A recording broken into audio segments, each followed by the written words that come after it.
Imagine a loan program, 1% mortgage for up to 38 years. Imagine what that could do to the millions of Americans who cannot afford a house today. Millions of people are saying home ownership is unaffordable. Friends, today I am not telling you fables or stories.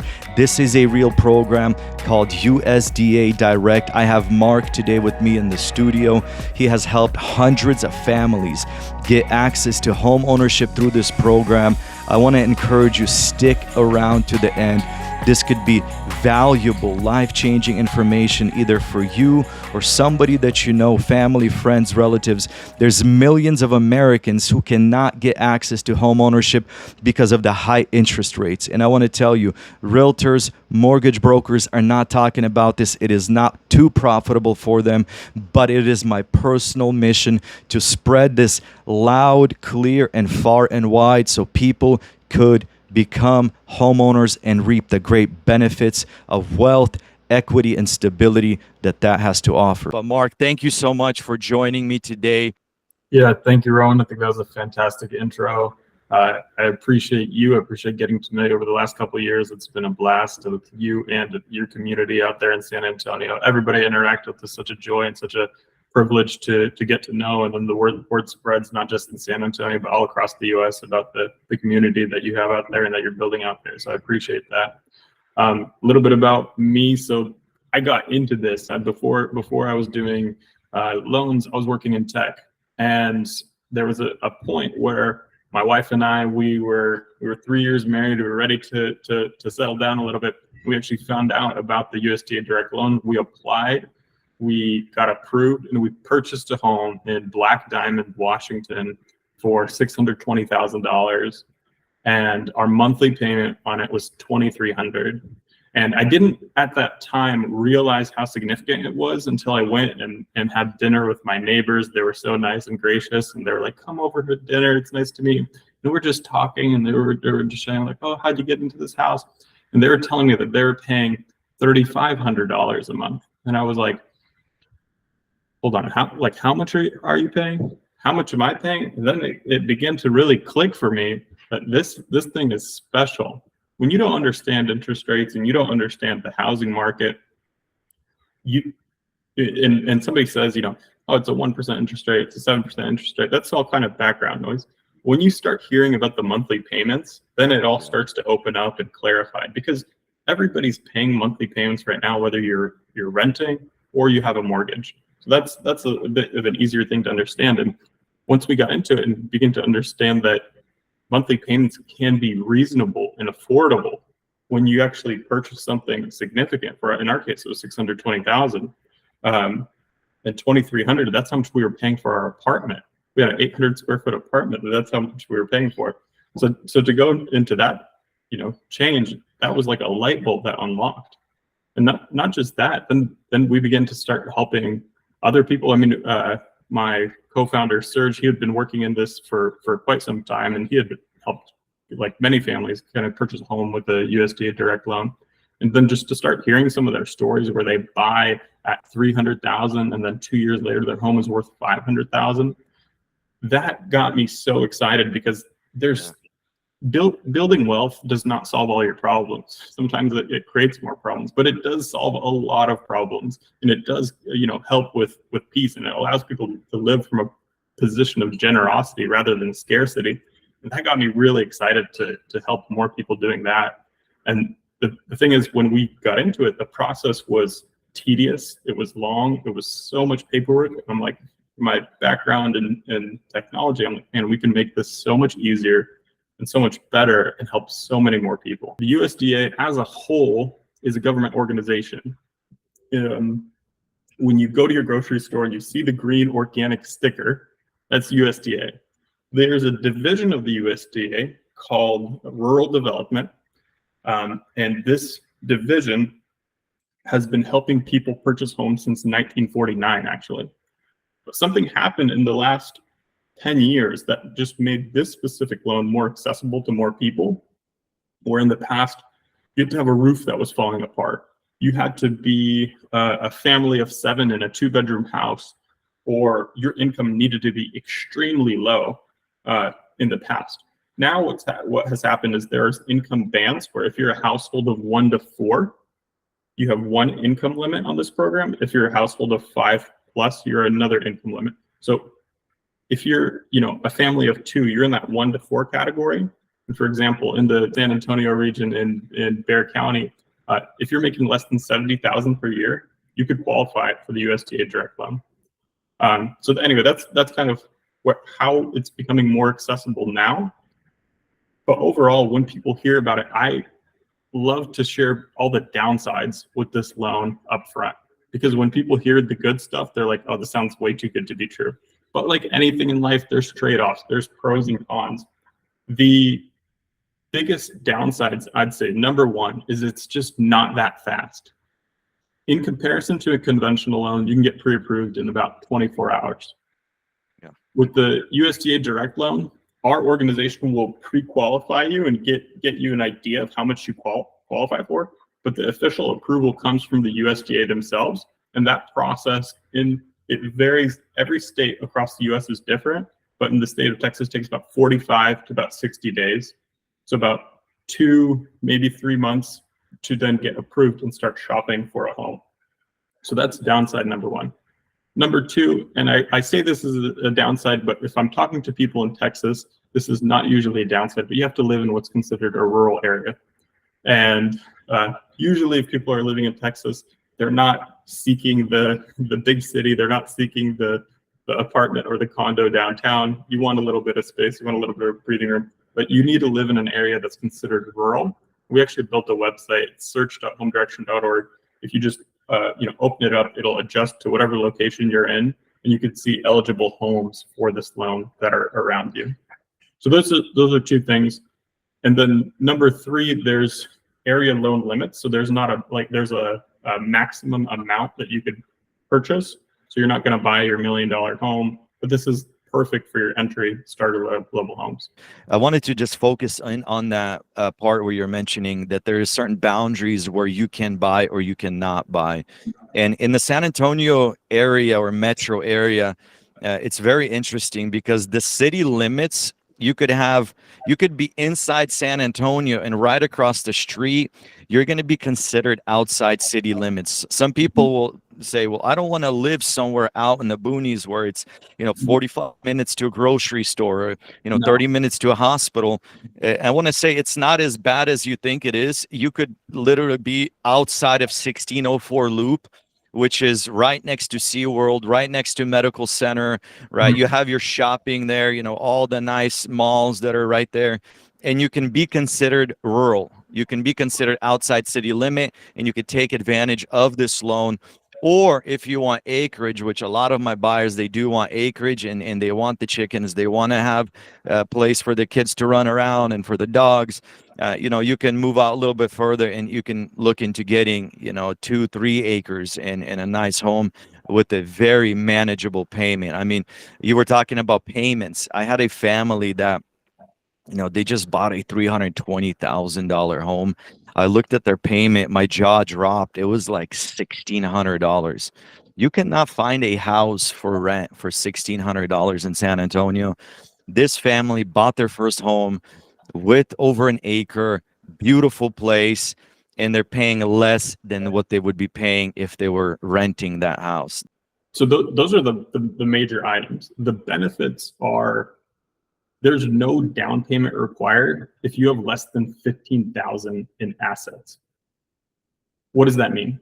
That means across your bank accounts and stock accounts, and this is personal, not business. So your business assets are not technically associated with you, they're associated with your business, your corporation, LLC, whatever it might be. But if in your personal accounts you have less than $15,000, you don't need to give a down payment. If you have $15,001, so you're just over that, your down payment would be $1.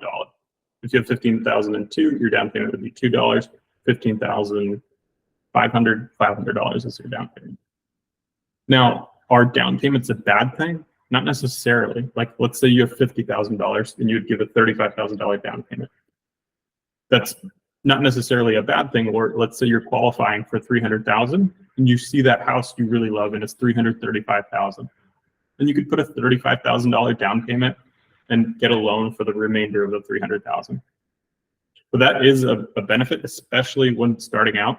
Down payments often feel like a big hurdle when purchasing a home. On a conventional loan, you'd need at least 3%. As a first-time home buyer on an FHA, you need 3.5%. Another thing is there's no mortgage insurance. Now, mortgage insurance is a really important thing to understand, especially as a first-time home buyer, and especially if you're not putting 20% down. The way I like to think about mortgage insurance is like, hey, I go to the bank of Roman, and I'm like, Roman, can you lend me $100? Give me 20, so I know you're good for the rest of the 80. I'm like, well, I don't have $20 today. I only have 3, or I only have 5, or I have 0. You say, okay, that's fine. You'll just pay me extra in interest up until you pay off that 20%. That's how I think about mortgage insurance. Mortgage insurance can get pretty high if you have poor credit and you're using a conventional loan. It's a little bit better if you're with an FHA loan and you have poor credit, but with the USDA Direct Loan, there's no mortgage insurance whatsoever, which is just great because you'll save hundreds of dollars per month on your monthly payment as a first-time home buyer in comparison to a conventional or FHA loan. So that's another thing. Thirdly, there's longer loan terms. So most loans across the United States are going to be a 30-year fixed rate mortgage. In this loan, it's not 30 years, it's 33 years or 38. And that determination will depend on your income and your household size on if you qualify for the 38-year term. But what that does is it stretches out your monthly payments just so slightly, but that also makes a difference. And then lastly, your interest rate gets subsidized down to 1% if you qualify for it. What does this mean? So this is a fixed rate loan. People are, wonder like, hey, I don't want to get an adjustable rate mortgage. I heard what happened in 2008. I don't want to get involved in that. It's not an adjustable rate mortgage. It's a fixed rate loan at a note rate. As we're recording this August 16th, 2023, the note rate is 4.125%. So this is a way to think about it is your maximum amount you will pay on your loan. However, if you qualify and your income is underneath the limits for this loan, you can get subsidized down to 1%. And so your monthly payments will be 1% up until the point where how I like to describe it is you graduate from the loan and you start making more money, and then you're now paying the note rate at that 4.125. When I purchased my home, my note rate was 2.5, and now I'm paying 2.5% on my mortgage. Still, there isn't a better loan out there. Right now on conventional loans, national average yesterday hit 7.3% across the country. 7.3%. So that means if you buy with a USDA Direct Loan today, and let's say today you receive the subsidized 1% interest rate, but at a later point you're paying the 4.125, it's still close to twice as good as what you can get on the market right now on a conventional loan. I don't know a better loan out there.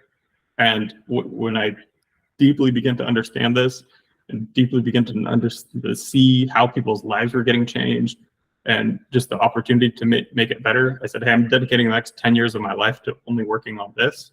And I realize it's something that's very special. There's some common questions people have and ask where it says, what's the catch? Or like, what's the gotcha? Why haven't I heard about this before? The thing is, the reason why people don't market this or don't promote it is because mortgage lenders and mortgage brokers don't get paid on this. And so what happens is our organization sacrifices up front, and Roman or our partner real estate agents like Roman would sacrifice on their end, getting paid less to provide this product to make it work for everybody. I think that's an important thing to understand because if you hear something you've never heard about before, or like if it's not everywhere, then you start asking questions like why not? Like why aren't more people promoting this? I'm going to go to my bank. I'm going to go speak to my my mortgage broker buddy who's a friend of mine. They're going to be like, what are you talking about? That's not true. They'll tell you about a USDA guaranteed loan, which is different. And I think I could explain the difference of this. So across the spectrum of all loan types, the most common is going to be your conventional loan. Your second most common is going to be your FHA loan. That'll make up about 99% of all loans that are originated or started across the United States. Then you're going to have your VA loan for your veterans of the U.S. Army, and then you're going to have your USDA guaranteed loan, and then less than 1% of that is going to be USDA direct loans, which is what we're talking about today. The FHA, VA, and USDA guaranteed are all very similar in that they're insured or backed or supported by these government entities that allow your big banks, Chase, Wells Fargo, whoever they might be, they can still lend these with these types of loans, but those organizations like the FHA, VA, or USDA will insure and support those loans. They're still funded by the banks. What we're talking about with the USDA Direct is it's directly funded by the USDA. You're making your monthly mortgage payments to the government organization as a whole. I hope that was a helpful difference. Another common question we receive is what happens when I sell? And what happens when you sell is that difference between that 4.125 and that 1%, you'd pay back 75% of that, depending on how long you had that subsidized interest rate. For example, let's say you bought a house for $350,000. And let's say at this time your note rate was 3.25% and you're subsidized down to 1%. Over 5 years or 60 months, then you sell that house for $450,000. So on paper, you're making 100 grand. What you would give back would be 75% of that difference that you didn't pay in those months that you held that 1% interest rate. So in that case, it'd be about 17,000. It goes back to the USDA, it goes back to the program, goes back to helping other families, become first-time home buyers. How it works is you buy for $350 and you sell for $550, or you sell for $650, or you sell for $700. You're still paying back $17,000. I hope that's a pretty clear clarifying indicator. Another common question we get is, do I actually own this home? Because there are assistance programs, for example, like Habitat for Humanity, which is great, or other programs where I know there's like Arch here in the Seattle area where you're able to purchase a home, but you purchase the structure, but you don't own the land underneath. With these, you pay a land lease. Could be $1 a year, could be $100 a year, whatever it might be, and it's on some 100-year term where you own the wood, you own the walls, you own the structure, but you don't own the dirt. This limits your ability to resale the house, where because they own the dirt, they can cap how much the home resells for. That'll be like a Habitat for Humanity or some other local assistance program. USDA Direct, you own the home, you own the dirt, you own the whole thing. It's your house. You own it fully. You're just paying a mortgage on it, and the mortgage is paid to the U.S. government. I'd say those are some of the biggest questions we get. One other one is what happens, if today I qualify, later I make more money. Then you just go from paying your 1% rate to whatever your note rate is. Or as of today, it'd be your 4.125. Yeah, and I want to say that nobody's gonna complain if they get a raise on on their salary, or they start making a lot more money. And the interesting thing you mentioned, and I keep saying this to all of my clients, hey, this is your foot into the door and owning a home, building equity, right? It's like that forced savings account. Instead of spending your money, now you're paying the same payment, even less than if you were renting, but now it's you're buying down your principal, you're growing as far as appreciation on the home. And if something does happen, that 4.1 is still better than anything else you can get. Anyway, so that's something that as a buyer, we need to understand. It's all about getting into the market. And Mark, I just wanted to highlight this. For me, home ownership was so life-changing, like you said. I bought my first home and I didn't know about this program. I could have qualified.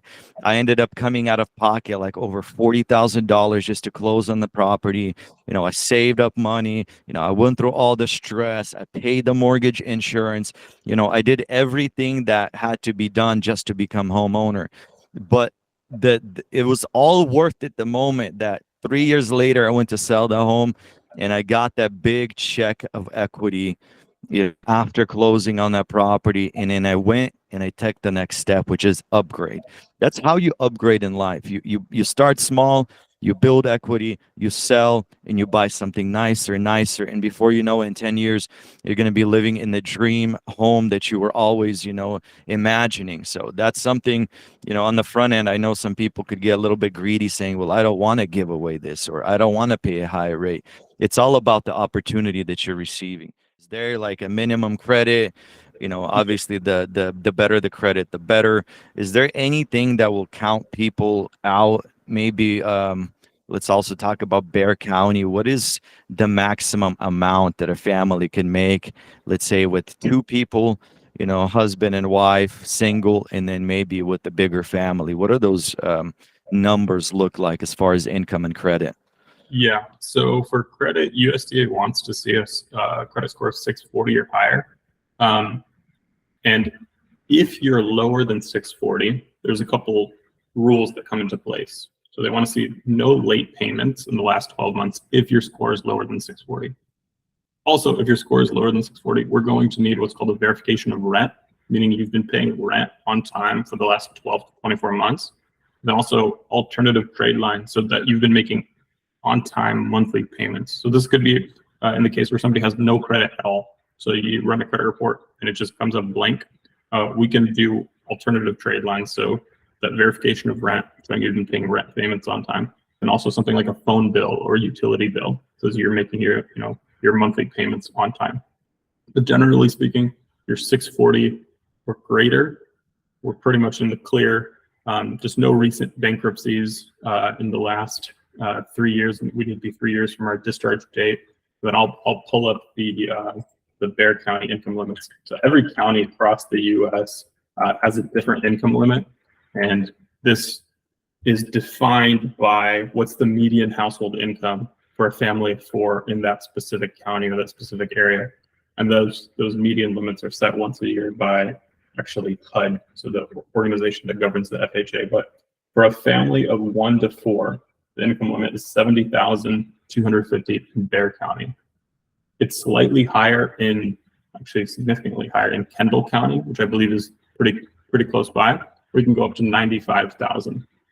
In Travis County, that's already, I think, up in Austin, it is 93,000. But in Bear County, 70,250. If you're a bigger household of 5, then we can go up to 92,750. So okay, wow.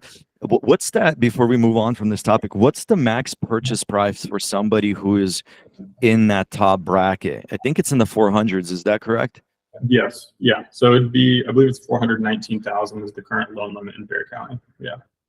Wow. So imagine that you can get into a home at 490 years with a 1%, mortgage, and you're going to be living on such a low housing budget, and you're going to have more funds to invest into things like your family vacations, the car you wanted, even to reinvest back in your business. So I would say it's not only about home ownership, and all the benefits that are coming with that, but also what can you do with the extra money that you're saving on housing, and how is that going to benefit your family? Because that is amazing. And friends, the very important thing is, I would say now is the time to take advantage of this, because the way the real estate market is set up now, and I think market also confirmed this even in Seattle, here in San Antonio, what happened is, due to the high interest rates, a lot of people were scared out of the market, and they, maybe they were priced out, maybe they're under fear because they're thinking that the real estate market's going to tank. A lot of people are on the sidelines waiting now. And what's happening is, as soon as those rates start going down into the 6s and the 5s, those millions of home buyers that have been on the sidelines, they're going to start jumping back into the market. And I'll tell you, that is going to be a bad thing for people with USDA loans, because when more buyers come, now you have more competition, you have multi-offer situations, and now you have sellers who have the authority. Sellers are now back in the driver's seat, and they're sifting through the 10, 15 offers and saying, okay, this one has a higher down payment, this one is offering 50,000 over asking, and now your regular first-time home buyer doesn't have that same leverage as you do now. So if we're talking about leverage to buy as a first-time home buyer with a USDA loan, now is the time to get that done. Now it's literally like the perfect real estate market. You come in and the seller would gladly take your offer because they've been sitting on the market for 30 days. And what I've seen as well, I've been able to negotiate 25, 30,000 off the sales price, as well as asking for repairs and closing costs. Mark, tell us about, I've seen my clients actually get a check back at closing. What does that look like? Why does that happen?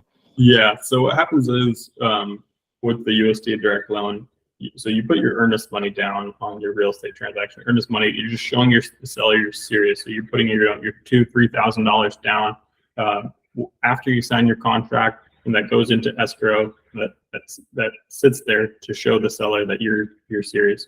And what happens is we get to closing, we get to your 25, 30 days later, and what happens is let's say the home actually appraises for a higher amount, or the seller's covering all the closing costs, then the buyer can get their earnest money check back.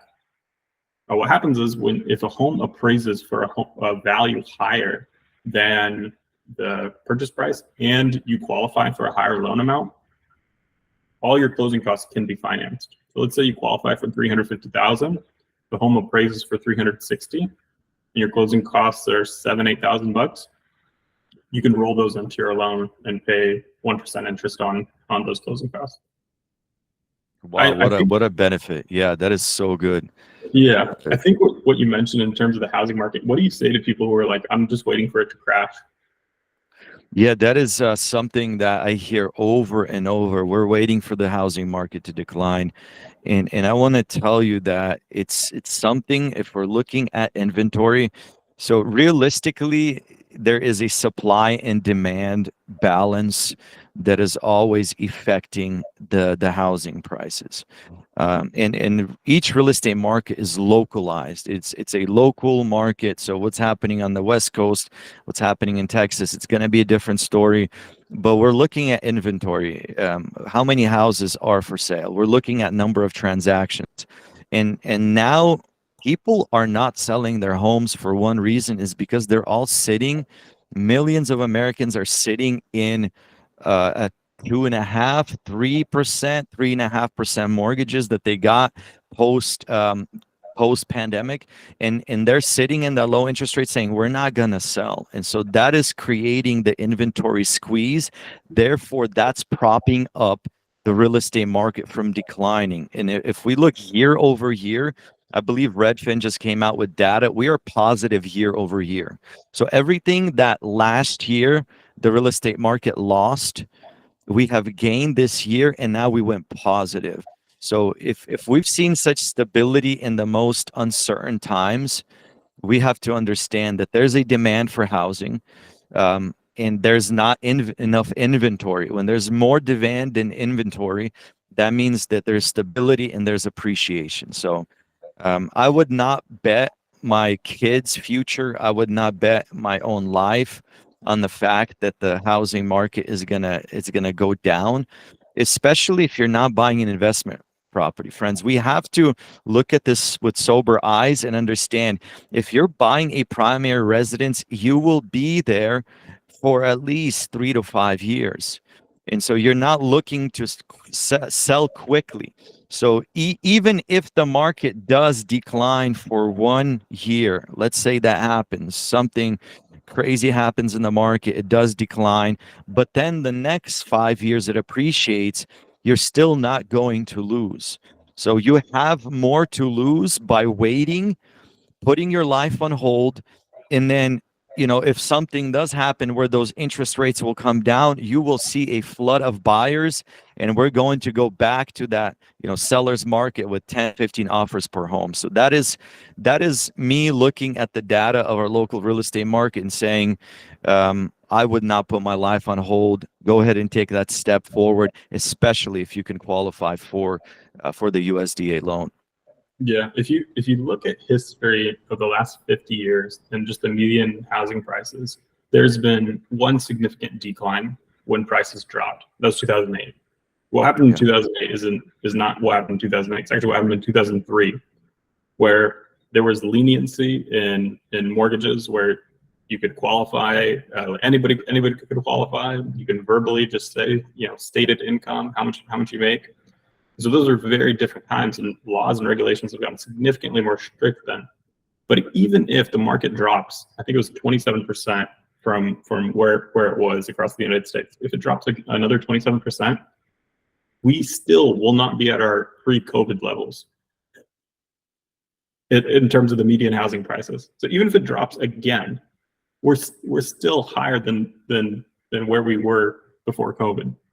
And that's just pretty dramatic to think about. The United States is very interested as a whole in keeping home values high.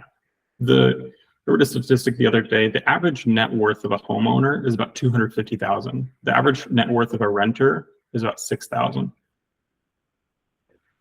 The majority of the United States has their net worth in their homes. And it's in their best interest to keep these values high. And it's not just in their best interest, it's in the government's best interest. Because how do they pay for your firefighters? How do they pay for your mayor? How do they pay for your school? It's through your property taxes. And Texans know probably very well about property taxes. And it's in their best interest to keep these things high and growing and rising to be able to fund their operations. And the best thing for somebody to do who's buying their first home is to get in touch with a professional.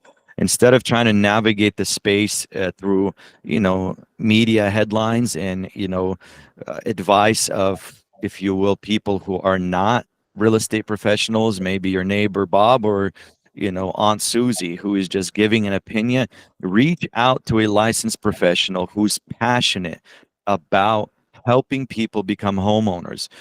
One of those professionals today is with us, Mark. Also, I've made it my mission to help hundreds of families achieve that dream of home ownership. And it is my goal, it is my mission, as a realtor, is to help people and watch these people thrive. And for me, it just brings joy to see my friends who are succeeding, who are, having their kids now, instead of locked up in an apartment, they are, in the backyard playing, with balls and riding their bikes. And you see the joy that brings to families.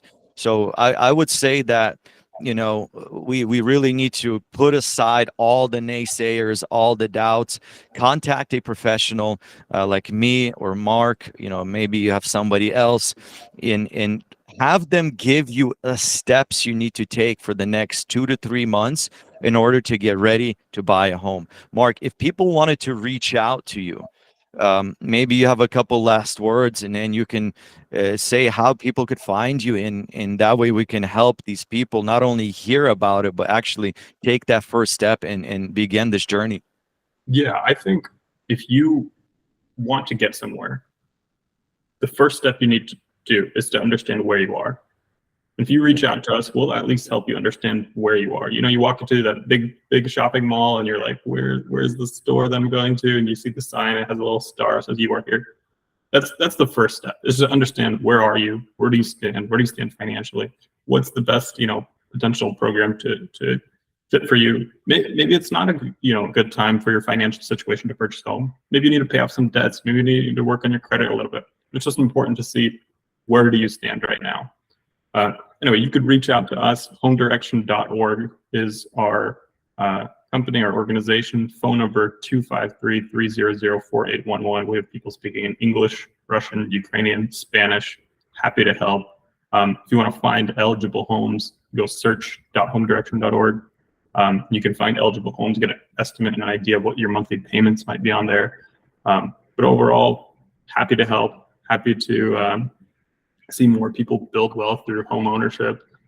Last thought, and this is the philosophical part of me where yeah, I think it's just so important for people to understand. You don't build wealth through renting. You're renting your time, you're renting your home, you're renting your things. You build wealth through ownership, and whether that ownership comes from owning your own business or owning your own home or owning stocks or owning a portion of a company or owning a royalty on a book or something, that's how wealth is built. You need your money to work for you while you're sleeping, not just only when you're awake. It needs to work on your behalf. Real estate is the easiest and most accessible pathway to do that for the majority of all people in the United States.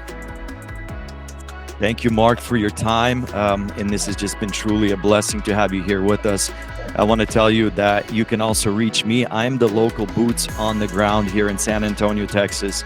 You know, I'm the one who's going to take you house shopping, you know, guide you through the real estate market. We'll write offers together.